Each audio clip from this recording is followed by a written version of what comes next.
മുൻ ലിബിയൻ ഭരണാധികാരി മുഅമ്മർ ഗദ്ദാഫിയുടെ മകൻ സെയ്ഫ് അൽ ഇസ്ലാം ഗദ്ദാഫി കൊല്ലപ്പെട്ടതായാണ് റിപ്പോർട്ട് വന്നത്. സെയ്ഫിന്റെ അഭിഭാഷകൻ ഖാലിദ് അൽ സെയ്ദിയും രാഷ്ട്രീയ ഉപദേശകൻ അബ്ദുള്ള ഉസ്മാനും ഫേസ്ബുക്ക് പോസ്റ്റിലൂടെയാണ് സെയ്ഫിന്റെ മരണം സ്ഥിരീകരിച്ചത്. എന്നാൽ മരണത്തെക്കുറിച്ചുള്ള വിശദാംശങ്ങൾ വ്യക്തമല്ല. സെയ്ഫിനെ അദ്ദേഹത്തിന്റെ വസതിയിൽ വെച്ച് ആയുധധാരികൾ കൊലപ്പെടുത്തി എന്നാണ് ലിബിയൻ പ്രാദേശിക മാധ്യമങ്ങൾ റിപ്പോർട്ട് ചെയ്യുന്നത്. മുഖംമൂടി ധരിച്ച 4 അംഗ സംഘം വീട്ടിൽ അതിക്രമിച്ച് കയറിയാണ് സെയ്ഫിനെ കൊലപ്പെടുത്തിയതെന്ന് ഗദ്ദാഫിയുടെ പൊളിറ്റിക്കൽ സംഘം പുറത്തുവിട്ട പ്രസ്താവനയിൽ പറയും. ഗദ്ദാഫിയുടെ രണ്ടാമത്തെ മകനാണ് 53 വയസ്സുള്ള സെയ്ഫ്. നിലവിൽ സെയ്ഫിന് ലിബിയയിൽ ഔദ്യോഗിക പദവികൾ ഒന്നുമില്ല. പക്ഷേ ഗദ്ദാഫിക്ക് ശേഷം ലിബിയയിലേറെ സ്വാധീനമുള്ള വ്യക്തിയായിരുന്നു അദ്ദേഹം. പിതാവ് കൊല്ലപ്പെട്ടതിന് പിന്നാലെ ഒളിവിലായിരുന്ന സെയ്ഫ് നാട് കടക്കാൻ ശ്രമിക്കുന്നതിന് 2011 പിടിയിലാവുന്നത്. വർഷങ്ങളോളം അദ്ദേഹം സായുധ സേനയുടെ തടവിലായിരുന്നു. ഐക്യരാഷ്ട്രസഭയുടെ ഉപരോധ പട്ടികയിൽപ്പെട്ട സെയ്ഫിനെതിരെ അന്താരാഷ്ട്ര ക്രിമിനൽ കോടതി അറസ്റ്റ് വാറണ്ട് പുറപ്പെടുവിച്ചിരുന്നു. 2015 ട്രിപ്പോളി കോടതി വധശിക്ഷ വിധിച്ചതിനെ തുടർന്ന് സെയ്ഫ് ഒളിവിൽ കഴിയുകയായിരുന്നു. 2017 ലിബിയയിൽ നടക്കാനിരുന്ന പ്രസിഡന്റ് തെരഞ്ഞെടുപ്പിൽ മത്സരിക്കാനും ശ്രമിച്ചിരുന്നു. കഴിഞ്ഞ 6 വർഷമായി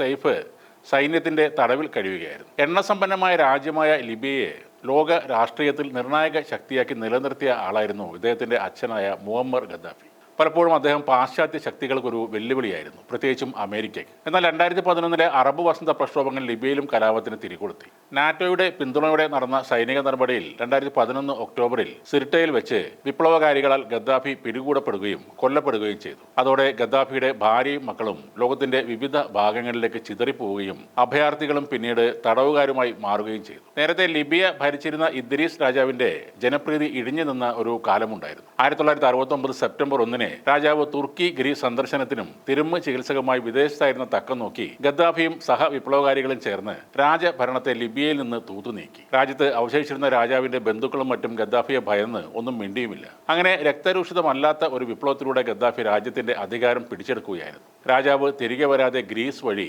ഈജിപ്തിലെത്തി അവിടെ അഭയം പ്രാപിക്കുകയും ചെയ്തു. പാശ്ചാത്യ വിരുദ്ധമായ ഒരു സ്വേച്ഛാധിപത്യ ഭരണ വ്യവസ്ഥയായിരുന്നു ഗദ്ദാഫി അവിടെ നടപ്പിലാക്കിയത്. സ്ഥാനമേറ്റ് അധികം വൈകാതെ തന്നെ കേണൽ ഗദ്ദാഫി രാജ്യത്തെ അമേരിക്കൻ ബ്രിട്ടീഷ് സൈനിക ബേസുകളെല്ലാം അവസാനിപ്പിച്ചു. ഇറ്റാലിയൻ ജൂത പാരമ്പര്യമുണ്ടായിരുന്ന സകല ലിബിയൻ പൗരന്മാരെയും അവിടെ നിന്നും പുറത്താക്കുകയും ചെയ്തു. ലിബിയയിലെ എണ്ണപ്പാടങ്ങളുടെ നിയന്ത്രണം നേരിട്ട് ഏറ്റെടുത്തു. മദ്യവും മദിരാശിയും ചൂതാട്ടവും എല്ലാം നിരോധിച്ചുകൊണ്ടുള്ള കർശനമായ ഇസ്ലാമിക നിയമങ്ങൾ രാജ്യത്ത് നടപ്പിൽ വരുത്തി. എന്നാൽ അതേസമയം സ്ത്രീകളുടെ ശാക്തീകരണത്തിനും വിദ്യാഭ്യാസത്തിനും വേണ്ട നടപടികളും രാജ്യത്ത് വികസനം ഉണ്ടാകാൻ വേണ്ട പദ്ധതികളും അദ്ദേഹം നടപ്പിലാക്കിയിരുന്നു. പലസ്തീനിലെ ഗറില്ല പോരാളികൾ, ഫിലിപ്പീൻസിലെ മുസ്ലിം വിമതർ, ഐറിഷ് റിപ്പബ്ലിക്കൻ ആർമി എന്നിങ്ങനെ പലരെയും ഗദ്ദാഫി ഫണ്ട് നൽകിയിരുന്നു. യൂറോപ്പിൽ നടന്ന പല ഭീകരാക്രമണങ്ങളെയും പിന്നിൽ ഗദ്ദാഫിയുടെ പണമായിരുന്നു എന്ന് പാശ്ചാത്യ രാജ്യങ്ങൾ ആരോപിക്കുന്നുണ്ടായിരുന്നു. ജർമ്മനിയിൽ നടന്ന ഒരു ബോംബാക്രമണത്തിനുള്ള പ്രത്യാക്രമണം എന്ന പേരിൽ 86 അമേരിക്ക ട്രിപ്പോളിയിൽ ബോംബിട്ടു. 1988 ലോക്കർബി വിമാന ബോംബിംഗും ഗദ്ദാഫിയുടെ പേരിലാണ് അറിയപ്പെടുന്നത്. 1969 മുതൽ 2011 ഒക്ടോബർ 20 വിമതരാൽ കൊല്ലപ്പെടും വരെ ഗദ്ദാഫി അക്ഷരാർത്ഥത്തിൽ ലിബിയയിൽ നടത്തിയത് സമ്പൂർണ്ണമായ സ്വേച്ഛാധിപത്യം തന്നെയായിരുന്നു. എണ്ണപ്പാടങ്ങളിൽ നിന്ന് ലഭിച്ചിരുന്ന വരുമാനം തന്റെ വ്യക്തിപരമായ ധൂർത്തുകൾക്കായും അയാൾ ചെലവിട്ടിരുന്നു. ഫ്രഞ്ച് എഴുത്തുകാരനായ